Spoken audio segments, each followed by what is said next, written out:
Ok, số đây nào nhé. Chắc là ngày đến ngày mà phơi muối 22 tháng 2024 bảy sao chẳng dương mà thư cả anh lại gì tiếp xa gỗ hỏi gặp cả bao tiếp xa với ngày chặn chắc dương thư cả anh lại ní được không tham frame buồn mẫu không hai tham frame để xa dương anh lạiនៅtrong sập đã សម្រាប់សប្តាហ៍ថ្មីអញ្ចឹងយើង analyze time frame ទូចជាង1ម៉ោងអត់បានទេអញ្ចឹងបានខ្ញុំយក4ម៉ោងដោយសារទី1 4ម៉ោងវា clean ជាង1ម៉ោង1ម៉ោងវាមាន candle ច្រើនពេកវា stack ជាប់គ្នាអញ្ចឹងយើងអាចនឹងអត់សូវ clean យើងជ្រើសរើសយកម៉ោងណាដែលវា clean សម្រាប់យើងហើយមួយវិញទៀតដោយសារ4ម៉ោងហ្នឹងខ្ញុំ analyze តាំងពីមួយអាទិត្យពីអាទិត្យមុនហើយតាំងពីចំណុចនេះឡើងមកម៉េចអញ្ចឹងយើង analyze វាជា bullish តាំងចាប់តាមពីនេះមកក្នុងពីអាទិត្យមុនអញ្ចឹងមកដល់ចំណុចនេះវានៅតែ bullish ដែរវាមាន bearish មួយរយៈនៅត្រង់ចំណុចនេះដោយសារទីផ្សារវាអត់បានបំបែកទៅជា breaker ថ្មីទេវាបានជាប្រកាសជា mitigate ហើយវាមកយកតំបន់នេះជា inducement តាំងទៀតអញ្ចឹងពេលវាយកជា inducement តាំងទៀតហើយគឺវាបាន confirm bullish អញ្ចឹងដោយសារមូលហេតុអីទីផ្សារវា bullish តាំងដើមមកហើយអញ្ចឹងវាមកយកតំបន់នេះជា inducement ដើម្បី boost តម្លៃ price ឲ្យវាបន្តទៅជា bullish ខ្លាំងជាងមុនអញ្ចឹងទៅអញ្ចឹងក្នុង high time frame ខ្ញុំចាប់ពីចំណុចនេះទៅហ្មងដោយសារខាងនេះខ្ញុំចាប់ហើយអស់តាំងពីមួយទឹកពីទឹកមុនអញ្ចឹងខ្ញុំអត់ចាំបាច់ទៅបកស្រាយទៀតទេយើងចាប់ពីចំណុចនេះទៅម្ដងទៅវិញអញ្ចឹងក្នុងថ្ងៃច័ន្ទមុនយើងនិយាយថាវិហេច័ន្ទអញ្ចឹងវាមកយកតំបន់នេះជា inducement ក្នុង high time frame ហើយដល់ពេលវាយកជា inducement ក្នុង high time frame ហើយវាបង្កើតជា breaker ថ្មីមកតាំងទៀតអញ្ចឹងកន្លែងណាជា breaker ថ្មីរបស់វាក្នុង high time frame ដែរ4ម៉ោងអញ្ចឹងយើងមើលដំណើរវាដំបូងទៅសិនកុំតនិយាយថាវាជា bullish ដោយសារយើងដឹងពី bullish ប៉ុន្តែយើងចង់ដឹងថាដែរបានវាទៅជា bullish ទៀតពីយកនេះជា inducement break ប្រកាសជា breaker ថ្មីក្នុងនេះសិតជា mitigate ទាំងអស់ proportion block និង mitigation block ដើម្បីធ្វើឲ្យ price វា confirm នឹងរុញទៅលើបានកាត់ខ្ពស់ព្រោះ price ហ្នឹងវាលក្ខណៈ candle បត់ឲ្យបើកខ្លាំង aggressive វាអាចនឹងមានការបន្ត bearish មកវិញដើម្បីបំពេញអា candle aggressive ហ្នឹងប៉ុន្តែវាប្រកាសជាមាន position block និង mitigate អញ្ចឹង price វាកម្រចូលវិញណាដោយសារវាមាន mitigation block និង position block ដែលវាបានទុកហើយអញ្ចឹងយើងមើលវាបង្កើតទៅនេះជា inducement breaker new breaker ហើយអានេះតំបែកទេជា change state ជា ASD ទៅអញ្ចឹង price វា confirm bullish ហ្នឹងវាតាំងពីប្រហែលសប្តាហ៍មុនអញ្ចឹងកន្លែងនេះវាអត់តន់យកដាច់ទេវាទុកថ្ងៃច័ន្ទនឹងបើកនឹងដាច់នៅតួលេខ5119អញ្ចឹងចំណុចនេះយើងបើចាំបាច់ទៅខ្វល់វាព្រោះវានឹងដាច់ហើយបើកមកព្រាមសួរដាច់ព្រាមក្នុង high time frame 4ម៉ោងអញ្ចឹងសួរថា4ម៉ោងហ្នឹងយើងមើល liquidity ណាទៀតព្រោះកន្លែងនេះវាដឹងយកហើយអញ្ចឹង liquidity បន្ទាប់ត្រង់ liquidity បន្ទាប់គឺនៅកន្លែងនេះដោយសារកន្លែងហ្នឹងវាជា fresh fresh PD array ឬយើងនិយាយថា FVG 4ម៉ោងដែលវាអត់តន់ប៉ះអត់តន់ប្រើសុំមិញម្ដងអញ្ចឹងធម្មតាកន្លែង PD array ដែលវាអត់តន់បានប្រើប្រាស់មាន IVG មាន order block មាន rejection មានអីក៏ដោយឲ្យជា PD array ដែលអត់តន់ប៉ះម្ដងវានឹងត្រូវទាញ price ដើម្បីទៅរកកន្លែងហ្នឹងវិញតទៅបានអញ្ចឹង liquidity ទី2គឺកន្លែងហ្នឹងប៉ុន្តែខ្ញុំអត់តន់និយាយថាវាចំណាយពេលប្រហែលម៉ោងតែខ្ញុំគិតថាក្នុងថ្ងៃច័ន្ទហ្នឹងអាចនឹងដាច់ដោយសារវាអត់ឆ្ងាយប្រហែលទេវាធំនឹងឡើងតាមនេះវាអាចនឹងតែ100លេខ10លេខជាង100លេខ10លេខនេះ10 100លេខបាទអញ្ចឹងវាអត់មានលេខណាខុសពីលេខហ្នឹងទេបើ all time high ខ្ញុំគិតថាវាអាចចំណាយពេលយូរតិចអាចនឹងដាច់ខែហ្នឹងព្រោះដាច់ខែហ្នឹងវាមានព័ត៌មានពីចូលខែថ្មីហើយបើវាមានបញ្ហាសង្គ្រាមអីវាអាចនឹងដាច់លឿនអញ្ចឹងយើងនិយាយថា liquidity តាមនេះសិនតែអញ្ចឹងកុំតនិយាយឆ្ងាយអញ្ចឹងថ្ងៃច័ន្ទវាបើកមកបន្ត trend វាជា bullish អញ្ចឹងសួរថាយើងរកកន្លែងចេញចូលវានៅតំបន់ណាអញ្ចឹងតំបន់ដែលយើងចង់ធ្វើការចេញចូលមើលការចេញចូលគឺយើងត្រូវទៅរកនៅក្នុង lower time frame វិញ lower time frame ណាគឺ5-10នាទីសារវា alignment ជាមួយនឹង time frame 4ម៉ោង អញ្ចឹងក្នុង time frame 4ម៉ោងនេះគឺយើងមាន PI មួយដែលយើងទុកចាំមើលដែរគឺនៅតំបន់នេះ AVG 4ម៉ោងនេះអានេះPI high time frame ហើយមានមួយណាទៀតនេះនៅ week នេះអញ្ចឹង week ហ្នឹងយើងឆ្ងល់ថា week នេះស្អីគេ week ហ្នឹងគឺជា breaker ដោយសារក្នុង high time frame week ហ្នឹងយើងឃើញថាជា week អញ្ចឹងទេប៉ុន្តែបើចូលឡើង lower time frame 5 នាទីក្នុងហ្នឹងគឺវាមាន structure វាមាន change state វាមានអីក្នុងហ្នឹងទៅអញ្ចឹងយើងមើលងាយវាបានទេអញ្ចឹង week ហ្នឹងវាជា breaker អញ្ចឹង price បើថ្ងៃច័ន្ទវាបើកមកវា retest វាអាចនឹង retest វា retest ធម្មតាទី1នៅតំបន់ AVG នេះអញ្ចឹងបើ AVG នឹងវា support price នឹងវាអាចនឹងឡើងទៅលើហ្នឹងទៅឬក៏អត់មាន retest ផង AVG ហ្នឹងភាគច្រើនខ្ញុំគិតថាភាគរយខ្ពស់គឺអត់ retest ទេអានេះបើវា retest គាត់ថា AVG ហ្នឹងហើយមួយទៀតបើវាមក retest មែន AVG ហ្នឹងវាអត់ចូលអញ្ចឹងធម្មតាអញ្ចឹងវាមានតែ2ចំណុចទៀតទៅមើលទី1 mid point របស់ week នេះពាក់កណ្ដាល week ហ្នឹងជា breaker ហ្នឹងឬក៏មួយទៀតនៅ deep OTE ហ្នឹងទៅដោយសារហួសពី mid point មកគឺយើងចូល OTE ហើយអញ្ចឹងវាអត់បែក week ហ្នឹងបានបើវាបែក week ហ្នឹងវាបង្កើតជា breaker ក្នុង high time frame price ហ្នឹងវាទៅជា bearish វិញហើយអញ្ចឹងយើងអាចមើលដល់ដាច់អាហ្នឹងបានទេដាច់អាហ្នឹងយើងភាគផ្សេងទៀតអញ្ចឹងយើងមើលថា mid point ឬក៏ deep OTE ទៅបានធ្វើឲ្យ price ឡើងទៅលើវិញអញ្ចឹងក្នុង4ម៉ោងវាមានតែ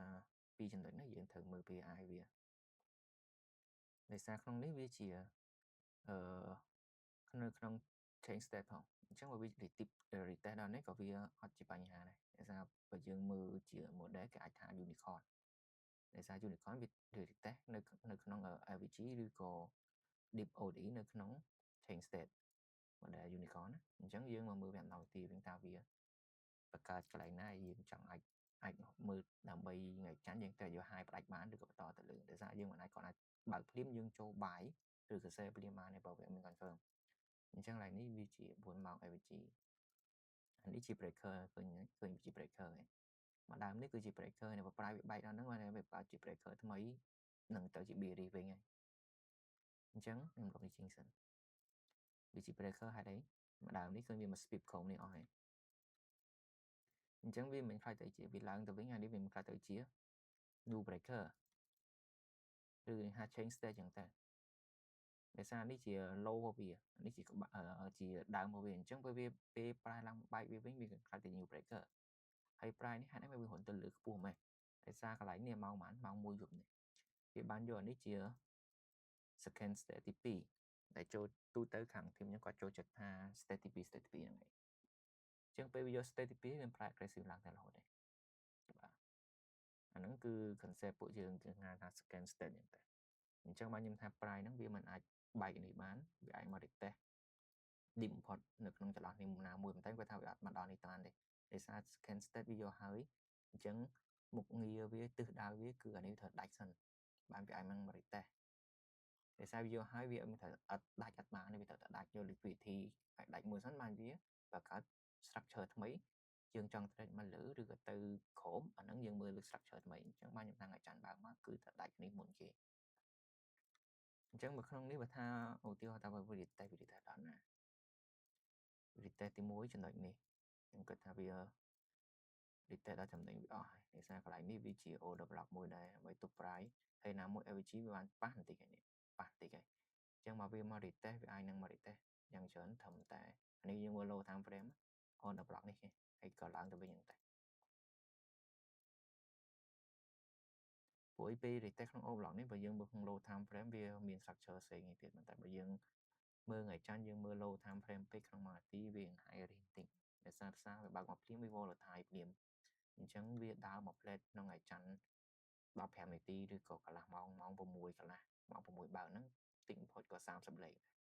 30លេខទៅ40លេខដែរអញ្ចឹងយើងចេញចូលវាអាចចំណេញច្រើនក៏ខាតច្រើនដែរដោយសារបើ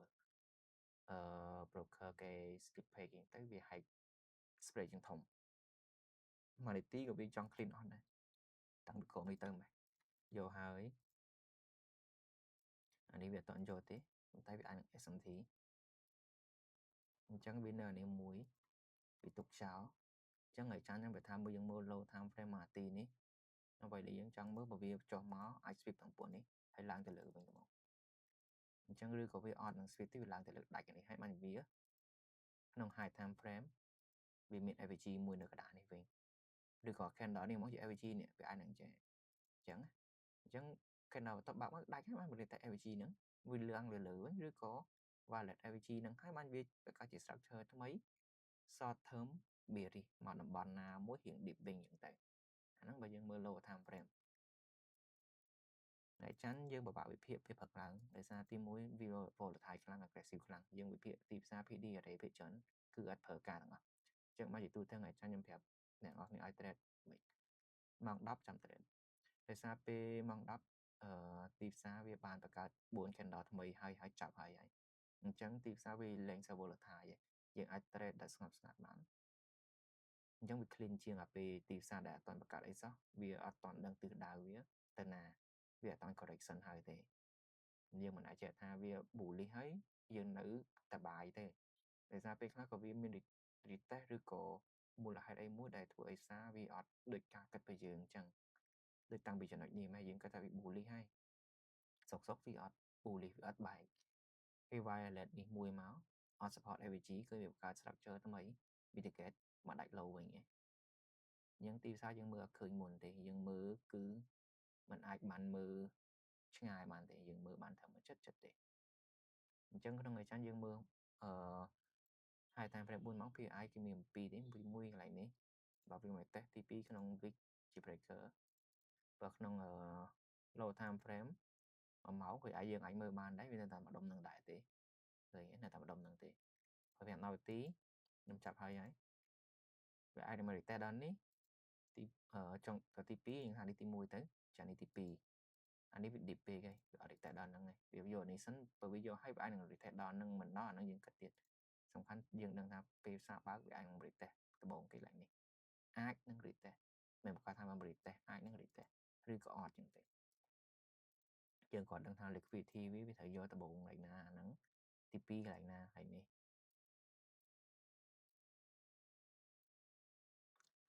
អញ្ចឹងអ្នកនរឃើញខ្ញុំចាប់ Fibo វាហើយដែលមិនថាវាយកមកដល់ចំណុចនេះចំណុចគឺវា high ហើយធម្មតាគឺយើង trade ចំណុចដែលវាយកត្រូវបំផុត2ចុចឬក៏ 2.5 2.5ក៏អាចបានដែរដោយសារកន្លែងនេះវាជាអីគេ hiding AVG កន្លែងដែលយើងឃើញ wick នេះធម្មតាកន្លែងខ្លះឬក៏អ្នកខ្លះវាយើងនេះជា AVG ប៉ុន្តែនេះគឺជា hiding AVG អញ្ចឹងអ្នកនរគ្នាតតទៅហ៊ានបើអត់ស្គាល់ទៅមើល YouTube ខាង ICT ដាច់ deep dive អញ្ចឹងទៅបាទ wick ទៅ wick អញ្ចឹងគឺយើងហៅថា hiding AVG បាទអញ្ចឹងចំណុច 2.5 វាឡើងហ្នឹងបើវាអត់ឡើងដល់នេះទេក៏វាគួរឡើងដល់ហ្នឹងដែរ hiding AVG អញ្ចឹងសម្រាប់សារ4ម៉ោងហ្នឹងយើងអត់មានអីមើលលើសនឹងបានទៀតទេដោយសារវាអត់មាន PI ច្រើនដើម្បីយើងមើលដូចការសប្តាហ៍មុនទេសារនេះវាបានឡើងទៅផុតអស់ហើយអញ្ចឹងយើងមានតែចាំមកវាចុះមកគឺយើងបែរឡើងចុះមកគឺយើងបែរឡើងទៅប៉ុណ្ណឹងអញ្ចឹងវីដេអូនេះគឺតែប៉ុណ្្នឹងហើយកុំភ្លេច subscribe អ្នកមួយផងដោយសារខ្ញុំនឹងវិភាគវីដេអូបែបហ្នឹងឬក៏វីដេអូមេរៀនខ្លីៗឬក៏ពីការ set up model ចូលទីផ្សារនិង education មួយចំនួនទៀតក្នុង YouTube ថ្មីនេះហើយយើងក៏ live ក្នុង YouTube នេះដែរប៉ុន្តែយើង live នៅតែពីម៉ោង London ទេដោយសារពេលយប់ឡើងម៉ោង New York យើងអាចនឹង live នៅក្នុង private Discord group ឬក៏យើង live នៅក្នុង YouTube channel របស់លោកពូធំវិញអញ្ចឹង YouTube នេះយើង live ជាប្រចាំគឺម៉ោង London ពេលថ្ងៃឡើងដោយសារពេលថ្ងៃឡើងគឺយើងអត់ជាន់គ្នាជាមួយនឹងម៉ោង New York របស់លោកគ្រូអញ្ចឹងកុំភ្លេច subscribe ហើយអាចនឹងតាមដានចង់តាមដានព័ត៌មានផ្សេងៗឬក៏ set up តម្លាក់ជាប្រចាំថ្ងៃអីដោយលោកគ្រូឬក៏ខ្ញុំតម្លាក់ម្ដងម្កាលនៅក្នុង community របស់យើងអញ្ចឹងអរគុណ